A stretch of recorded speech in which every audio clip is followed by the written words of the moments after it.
সরকারি কর্মচারীরা বিগত প্রায় 11 বছর যাবৎ একই বেতন কাঠামোতে বেতন ভাতা পাচ্ছেন।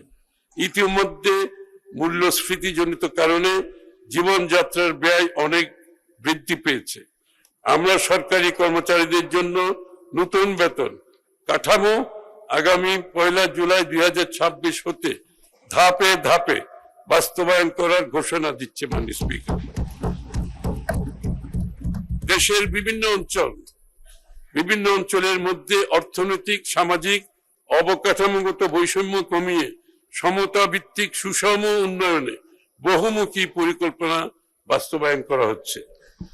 মাননীয় স্পিকার, এবারে বাজেট প্রণয়ন ও সরকারের মধ্যমেয়াদী নীতি কৌশল নির্ধারণে বাজেট পূর্ববর্তী অংশীজনদের সাথে ধারাবাহিক আলোচনায় প্রাপ্ত সুপারিশ সমূহ সক্রিয় বিবেচনায় নেওয়া হয়েছে।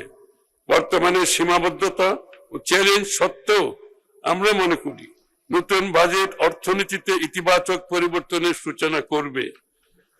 বিনিয়োগ বান্ধব পরিবেশ সৃষ্টি, কর্মসংস্থান সৃষ্টি, উদ্যোক্তা বিকাশ এবং উৎপাদনশীল খাতের সম্প্রসারণের মাধ্যমে অর্থনীতিকে আরো গতিশীল শক্তিশালী করা হবে।